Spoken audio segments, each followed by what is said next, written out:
나누도록 하겠습니다. 주님의 평화를 빕니다. 평화를 빕니다. 민수기 19장은 부정하게 된 자들이 어떻게 정결함을 얻게 되는가라는 것을 기록하고 있습니다. 특별히 오늘 우리가 읽은 말씀은 시체를 만진 사람에 대해서 기록하고 있습니다.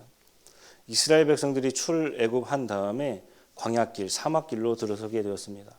약 200만 명 되었으니 얼마나 많은 사람들이 광야에 있었을까요? 하나님께서는 만나와 메추라기를 주셨고 그들에게 일용할 양식을 거두어 드리게 하셨고 또 뿐만 아니라 안식일에는 2배를 거두어 드리게 하여 주셨습니다. 만약 누군가가 일용할 양식을 거두어 드렸는데 내가 오늘은 좀 소식해야지. 다음 날이 되면 어떻게 되었습니까? 썩었다라는 것입니다. 혹은 지금 속이 좀 안 좋아. 내일 먹어야지 라고 그 음식을 남겨놓았다고 한다면 다음 날 어떻게 되었을까요? 다 썩었다라는 것입니다. 인간의 욕심으로나 혹은 자신의 상황에 의해서 다음 날까지 남겨두게 되었다면 반드시 하나님의 것은 썩게 되었다라는 것입니다. 그런데 우리가 조금 더 생각해 보자면 지금처럼 냉장고가 없는 그 시대에 음식을 남겨두고 그 음식을 먹게 되었다고 한다면 어떻게 되었겠습니까? 식중독에 걸릴 수도 있다는 사실입니다. 그래서 하나님께서 일용할 양식을 주시고 반드시 그날 먹어라.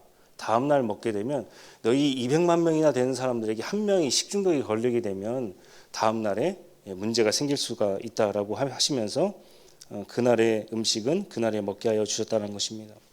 냉장고가 있고 지금 과학적 세계관으로 성경을 보자면 성경이 해석이 안 될 때가 종종 있다라는 것입니다. 오늘 우리가 읽은 말씀도 비슷합니다. 시체에 관한 내용입니다. 광야에서 시체를 만진다라고 한다면 어떻게 되었겠습니까? 만약에 그 시체가 자연사로 인해서 그냥 죽었으면 문제가 없으나 그 사람이 만약에 병이 있었거나 혹은 시체가 많이 썩어서 손을 댔을 때는 반드시 문제가 생기게 된다는 사실입니다.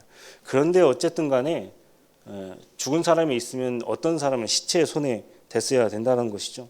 그래서 하나님께서 말씀하신 것이 이레 동안 부정할 것이다 라는 겁니다. 민수기 19장 11절 말씀입니다. 사람의 시체를 만진 자는 이레 동안 부정하리니. 구약에서 부정하다라는 것은 자신이 살고 있는 공동체에서 분리되어 살았어야 됐다라는 것입니다. 우리가 코로나가 한참일 때 처음에 확진자들이 어떻게 했습니까? 병원으로 가서 다른 사람들과 분리되어서 살게 되었다는 것이죠. 심지어는 그 사람이 어디를 갔는지 다 조사까지 하게 되었다는 사실입니다. 이스라엘에 있던 시체도 그 사람이 병에 걸렸는지 아닌지는 아무도 모르게 되었다는 것이죠. 그래서 하나님께서 이레 동안 격리를 시켜서 그 사람이 부정한지 부정하지 않은지 병균에 옮았는지 옮지 않았는지 확인하려 했다라는 것입니다. 자, 그렇다면 이레 동안은 며칠을 이야기하는 것일까요? 민수기 19장 12절 말씀입니다. 그는 셋째 날과 일곱째 날에 잿물로 자신을 정결하게 할 것이라. 그리하면 정하려니와 셋째 날과 일곱째 날에 자신을 정결하게 하지 아니하면 그냥 부정하니. 방금 읽은 말씀에서 셋째 날과 일곱째 날을 의미하고 있다는 겁니다. 셋째 날은 하나님의 창조의 세계를 생각나게 합니다. 하나님께서 셋째 날에 바다와 땅의 경계를 나누셨습니다. 그리고 바다가 땅을 침범하지 못하도록 그렇게 만들어 주셨다는 것이죠. 여러분들이 잘 알고 있는 일본의 쓰나미 어땠습니까? 그 쓰나미로 인해서 일본 사람들이 많이 죽었고 삶의 터전을 잃었고 또 뿐만 아니라 원자력 발전소가 문제가 생겨서 한참 정치권에서는 그 오염수를 내보내지 않느냐라는 설왕설래가 이어지기도 했습니다. 따라서 셋째 날은 바다가 땅으로 침범하지 못하게 하나님께서 그 경계선을 지어주신 날이고 모든 피조물들이 발 붙일 땅을 만들어주신 날이 바로 셋째 날이다라는 겁니다. 바다가 죽음이라고 한다면 땅은 생명을 움돋는 날이다라는 것이죠. 우리가 땅에서 많은 것들을 취하며 살아갑니다. 땅에서 열매를 맺고 살아간다라는 것입니다. 만약에 인간에게 땅이 없었다라고 한다면 죽음뿐이었다라는 것이죠. 그래서 하나님께서 3일 동안 이레 동안 부정할 것이다 라고 말씀하신 것은 공동체에서 분리되었던 사람들이 별 일이 없을 때 다시금 그 공동체로 받아들여지게 되는 계기를 마련하게 되었던 날이라는 사실입니다. 새 생명이 부여된 날을 뜻하는 것이고 바다에서 땅으로 옮겨진 날이다라는 겁니다. 일곱째 날은 어떤 날입니까? 여러분들이 잘 아시는 바와 같이 창조가 완성된 날입니다. 태초에 하나님께서 천지를 창조하실 때 7일 동안 창조하여 주셨습니다. 1일부터 시작해서 빈 공간이 너무나 많았어요. 카오스의 세상이었습니다. 그 공허했던 장소가 채워지는 시간이었습니다. 그리고 하나님께서 7일째가 되었을 때 모든 피조물과 함께 쉼을 얻게 되었다는 것이죠.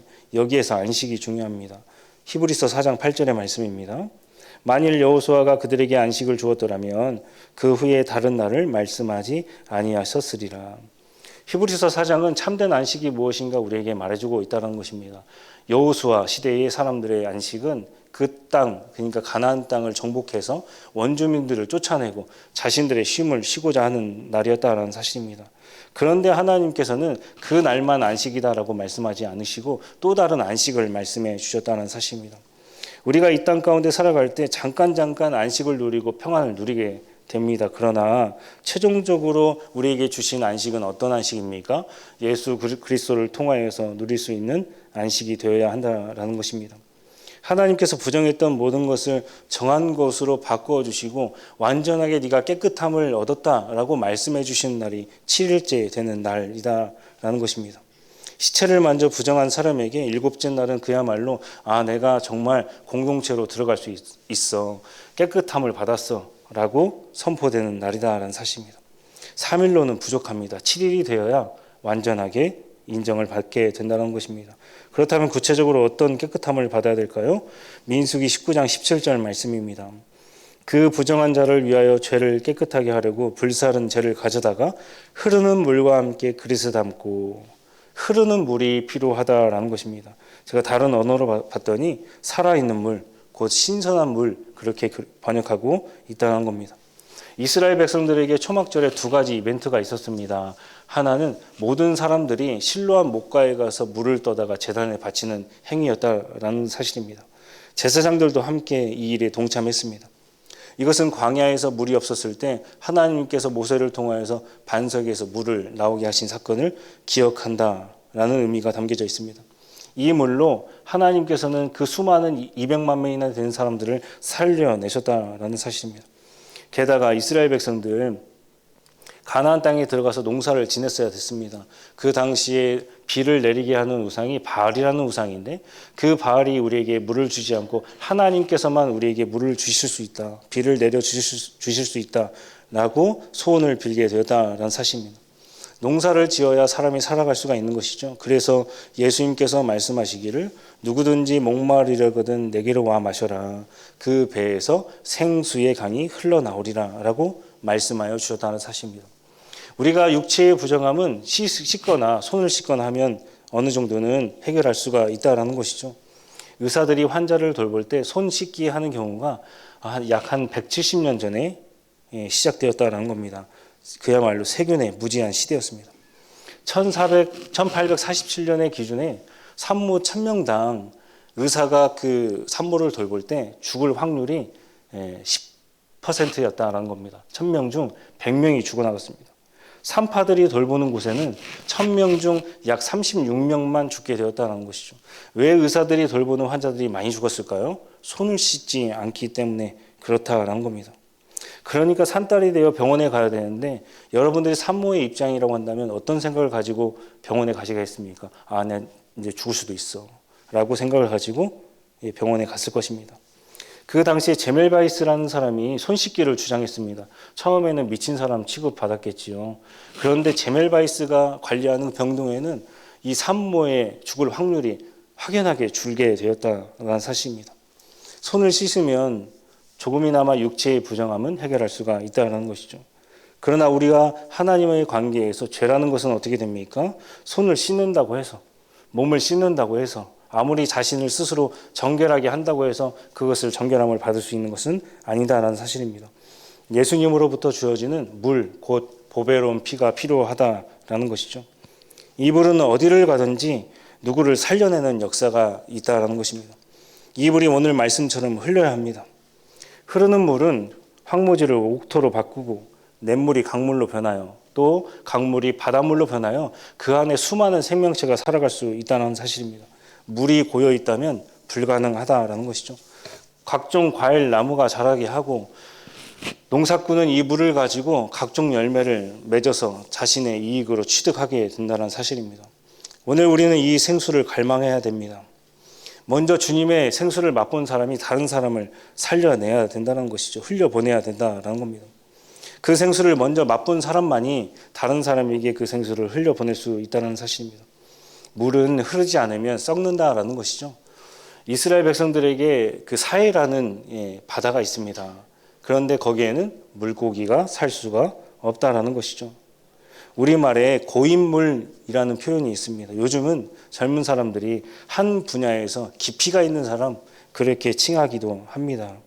그러나 고인물은 썩기 마련이다라는 것이죠. 그것만 파고듭니다. 우리 교회의 고인물은 어디일까요? 고인물에는 새로움도 없습니다. 생명력도 없고요. 거기서는 썩는 일만 일어나게 된다라는 사실입니다. 여러분들은 지금 어떤 물을 추구하고 계십니까? 흐르는 물입니까? 아니면 고인물입니까? 고인물인 사람은요, 새로운 것도 기존 질서에 맞추어서 그렇게 바꿔버린다는 것이죠. 그런데 새로움을 추구하는 사람들은 기존에 있던 질서도 새로운 것으로 바꾸어서 새로움이 움트게 한다는 사실입니다. 작지만 흘러야 그 안에 생명력이 움트게 된다는 것입니다. 바라건대 여러분들은 고인물이 되지 마시고 오늘 들은 말씀처럼 흐르는 물이 되어 주셔서 주 예수 그리스도의 그 은혜를 흘려보내는 저와 여러분 되기를 주님의 이름으로 간절히 소망합니다. 기도하도록 하겠습니다.